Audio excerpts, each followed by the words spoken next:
హైదరాబాద్ లో high tension వాతావరణం నెలకొంది. బీజేపీ కాంగ్రెస్ పోటాపోటీ నిరసనలతో లోక్ భవన్, గాంధీ భవన్ వద్ద ఉద్రిక్తత ఏర్పడిందని చెప్పొచ్చు. క్లియర్ గా చూస్తున్నాం. దానికి సంబంధించిన విజువల్స్. రెండు వర్గాలు నిరసనలతో హోరెత్తిస్తున్నాయి. టీపీసీసీ చీఫ్ మహేష్ కుమార్ గౌడ్ ఆధ్వర్యంలో కాంగ్రెస్ నేతలు ర్యాలీగా లోక్ భవన్ కు బయలుదేరారు. లోక్ భవన్ వద్ద కాంగ్రెస్ నేతలను పోలీసులు అడ్డుకున్నారు. ర్యాలీగా వస్తున్న కాంగ్రెస్ శ్రేణులను అదుపులోకి తీసుకున్నారు. కాంగ్రెస్ నిరసనకు వ్యతిరేకంగా గాంధీ భవన్ ముట్టడికి బీజేపీ నేతలు బయలుదేరారు. దీంతో నాంపల్లి బీజేపీ ఆఫీస్ వద్ద ఉద్రిక్తత చోటు చేసుకుంది.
నిన్న మొన్నటి వరకు ఢిల్లీలో మనం ఇలాంటి సిచ్యువేషన్ చూసాము. కానీ ఇప్పుడు గల్లీకి కూడా ఆ సిచ్యువేషన్ పాకిందని చెప్పొచ్చు. హైదరాబాద్ లో హై టెన్షన్ వాతావరణం నెలకొంది. బీజేపీ కాంగ్రెస్ పోటాపోటీ నిరసనలతో లోక్ భవన్, గాంధీ భవన్ వద్ద ఉద్రిక్తత ఏర్పడింది. ఎస్, మనం టూ బాక్సెస్ లో టూ సిచ్యువేషన్ చూస్తున్నాము. ఒకటి, గాంధీ భవన్ ముట్టడికి బీజేపీ నాయకులు, కార్యకర్తలు ప్రయత్నిస్తున్నారు. And on the other hand Lok Bhavan ముట్టడికి కాంగ్రెస్ నేతలు, నాయకులు ముట్టడికి ప్రయత్నిస్తున్నారు. రెండు వర్గాలు నిరసనలతో హోరెత్తిస్తున్నాయి. టీపీసీసీ చీఫ్ మహేష్ కుమార్ గౌడ్ ఆధ్వర్యంలో కాంగ్రెస్ నేతలు ర్యాలీగా లోక్ భవన్ కు బయలుదేరారు. And on the other hand Lok Bhavan వద్ద కాంగ్రెస్ నేతలను పోలీసులు అడ్డుకున్నారు. ర్యాలీగా వస్తున్న కాంగ్రెస్ శ్రేణులను అదుపులోకి తీసుకున్నారు. కాంగ్రెస్ నిరసనకు వ్యతిరేకంగా గాంధీ భవన్ ముట్టడికి బీజేపీ నేతలు బయలుదేరారు. దీంతో నాంపల్లి బీజేపీ ఆఫీస్ వద్ద ఉద్రిక్తత చోటు చేసుకుంది. మనం పాస్ట్ 25 డేస్ నుంచి చూస్తున్నాము. ఎలా అయితే సోనం వాంగ్చుక్ నిరాహార దీక్ష మొదలైందో అప్పటి నుంచి మనం ఇలాంటి ఉద్రిక్తత పరిస్థితిని చూస్తున్నాము. నిన్న మొన్నటి వరకు అందరూ కూడా జంతర్ మంతర్ ఢిల్లీలో ఉన్న సిచ్యువేషన్ గురించి మాట్లాడుకున్నారు.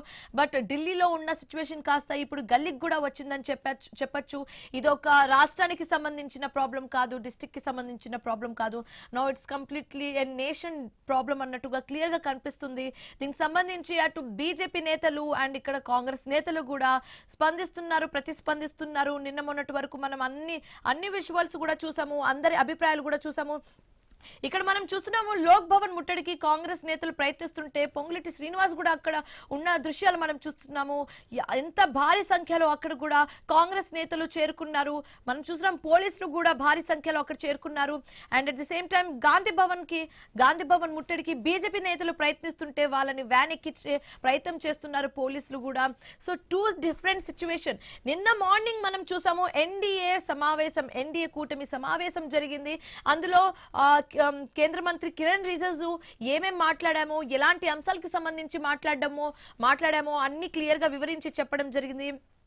సో మోదీ కూడా ఎవరైతే ఈ పేపర్ లీక్ కి సంబంధించి ఎవరైతే పాల్పడ్డారో వాళ్ళని కఠినంగా అందరి ముందు ఉంచి వాళ్ళని కఠినంగా శిక్షిస్తామన్నట్టుగా ప్రధాని మోదీ చెప్పడం జరిగిందన్నట్టుగా కూడా ఆ సమావేశంలో డిస్కస్ చేశామన్నట్టుగా కూడా చెప్పడం జరిగింది కిరణ్ రిజిజు.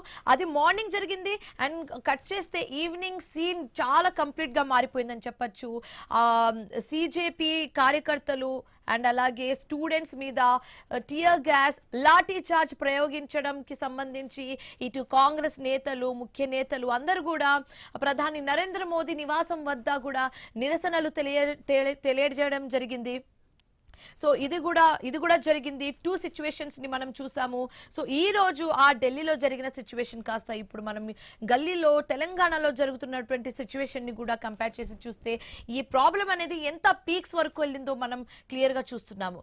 రైట్, హైదరాబాద్ లో అయితే చాలా హై టెన్షన్ వాతావరణం నెలకొంది. దానికి సంబంధించిన విజువల్స్ మనం చూస్తున్నాము. అయితే హైదరాబాద్ లో సిచ్యువేషన్ ఇంకా ఎలా ఉందో ఇంకా ఇంటెన్స్ గా వివరించడానికి